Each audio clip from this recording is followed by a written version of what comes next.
Alô pessoal, sejam todos muito bem-vindos a mais um vídeo do canal Clique Invest. E no vídeo de hoje nós vamos ver 3 passos simples para você decidir quais fundos devem compor a sua carteira de FIIs. E esse foi um tema escolhido por vocês nos próprios comentários dos vídeos que a gente já postou.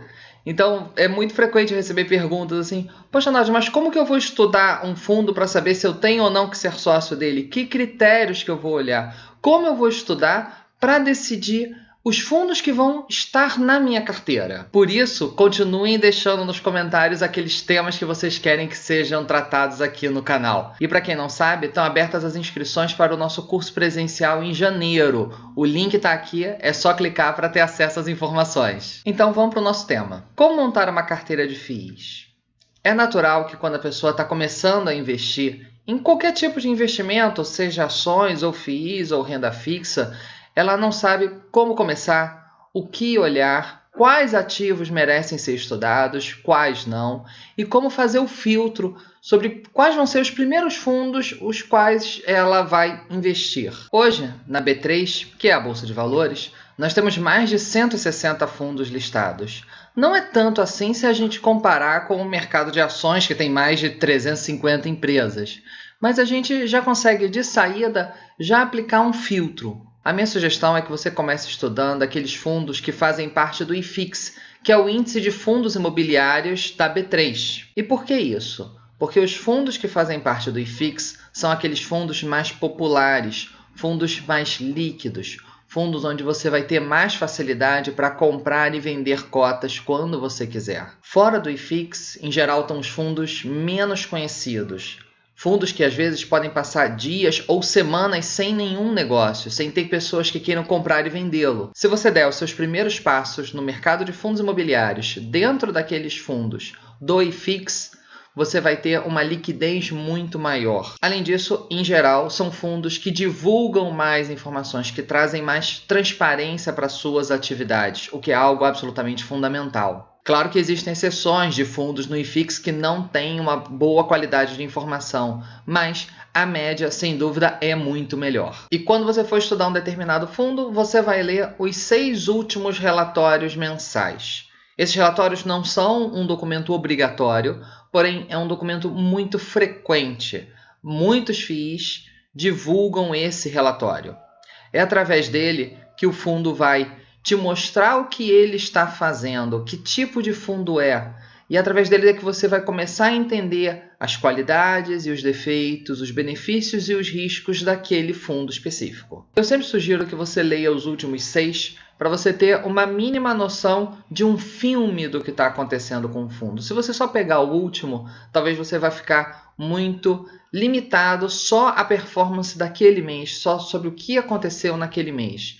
Alongando para 6 meses, em alguns casos, se você ainda precisar aprofundar um pouco mais, querer ir a 12 meses, você já consegue ter uma visão muito robusta daquele fundo. E conforme você for lendo esses relatórios, que tipo de informação você vai tentar extrair deles? A primeira coisa que você vai olhar é o portfólio do fundo. Tanto o portfólio de imóveis, e aí você vai olhar o tipo de imóvel em que o fundo investe, quantos imóveis ele investe, se esses imóveis estão muito concentrados numa região ou se são mais diversificados, como também o portfólio de inquilinos. Quantos inquilinos? É um inquilino só ou tem algum tipo de inquilino que é muito relevante no patrimônio? Por que você vai olhar isso? Quanto mais diversificado for o fundo, mais protegido você vai estar.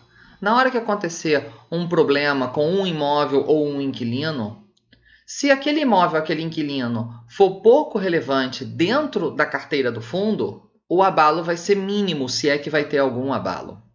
Já se o fundo ele é muito dependente de um determinado imóvel ou de um determinado inquilino, aquele problema pode gerar consequências muito graves para aquele fundo. E naturalmente você já vai ver o tipo de imóvel, se são imóveis mais novos, se são imóveis um pouco mais antigos, se são lajes corporativas, ou se são galpões, ou se são participações em shoppings, se são hospitais, se são faculdades.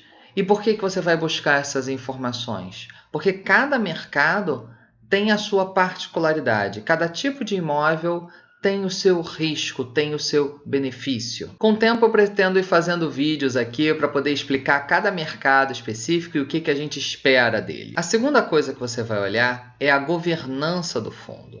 E aí você vai ver a qualidade dos relatórios. O gestor, ele não é o dono do fundo. O dono são os cotistas. O gestor, ele é apenas um prestador de serviço. E o relatório mensal é a ferramenta principal pela qual ele vai se comunicar com o cotista, prestar contas, prestar satisfações sobre o que está acontecendo no fundo. E conforme você for estudando os fundos, você vai vendo alguns relatórios onde o gestor realmente está contando o que está acontecendo, está explicando a realidade do fundo, e outros onde você tem a nítida sensação de que o gestor está apenas copiando a informação de um mês, colando no outro relatório, sem comunicar nada, sem trazer nenhuma novidade, apenas divulgando um relatório por divulgar. Também, se nesse período de 6 meses o fundo tiver divulgado algum fato relevante, também é importante que você leia esse fato relevante e veja a clareza dele, a velocidade. Às vezes tem fatos relevantes que estão contando coisas que aconteceram 2 semanas atrás. Uau, se era relevante, era para ter sido contado mais rapidamente, era para ter sido contado de imediato. Algumas pessoas também fazem o teste da clareza pela qual o gestor se comunica por e-mail, mandam um e-mail com uma dúvida qualquer do fundo e analisam o tempo da resposta disso e a qualidade dessa resposta. E tem algumas pessoas também que optam por dar uma ligada para o gestor. Leem os relatórios e ligam para tirar alguma dúvida e ver o quanto o gestor é receptivo a isso, o quanto o gestor realmente está interessado em te ter lá como cotista do fundo. Não vou dizer que é algo realmente obrigatório de se fazer, mas algumas pessoas se sentem mais confortáveis em fazê-lo. E a terceira coisa que você vai olhar é a estratégia do gestor. O gestor, ele mantém os imóveis competitivos, modernizados, para que eles sempre estejam à frente do seu mercado? Ou o gestor está acomodado e daqui a um pouco aquele imóvel já vai estar menos competitivo e com mais dificuldade de conseguir novos inquilinos? Como é que o gestor tem negociado os contratos de locação? São contratos mais longos e com multas pesadas caso o inquilino queira sair, que é o que geralmente a gente chama de contratos atípicos? Ou são contratos típicos, onde o inquilino pode sair com mais facilidade? Como é que está o vencimento desses contratos? Eles vencem agora ou ainda tem um bom tempo? O fundo está com algum problema de vacância, com muitos inquilinos saindo, ou áreas que estão desocupadas há muito tempo? Como é que o gestor está lidando com isso? Ele parece realmente que está se esforçando para reocupar essas áreas?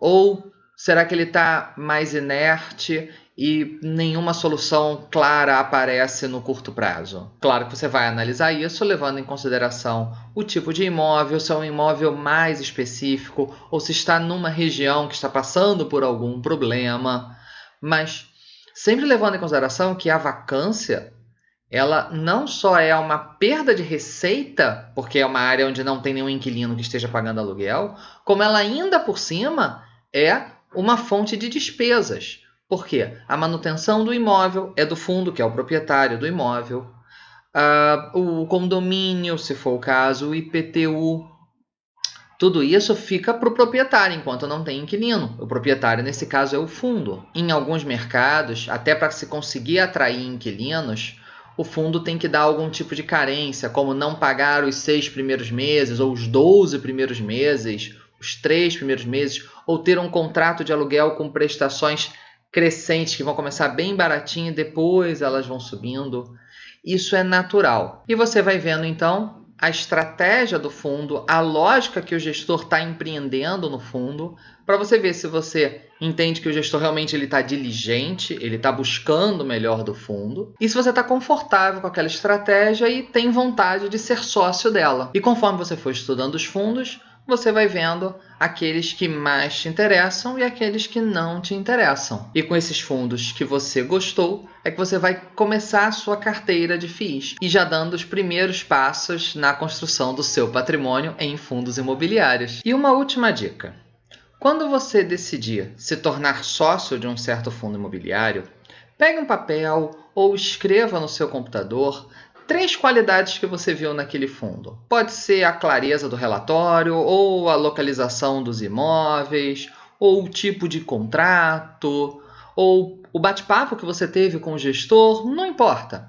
3 coisas que você gostou. Eu ainda vou fazer um vídeo sobre como você reavalia a sua carteira e decide se algum fundo tem que sair dela ou não. E essas anotações vão ser muito úteis para tomar essa decisão. E se você acha que esse vídeo contribuiu na sua tomada de decisão, não esquece de dar o joinha aqui embaixo. Se você ainda não é inscrito no canal, se inscreva e ative o sininho de notificações para que você seja avisado dos próximos vídeos. E se você acha que outras pessoas podem se beneficiar desse conteúdo, não esqueça de compartilhar esse vídeo com elas. Espero que vocês tenham gostado. Um forte abraço e até a próxima. Tchau, tchau!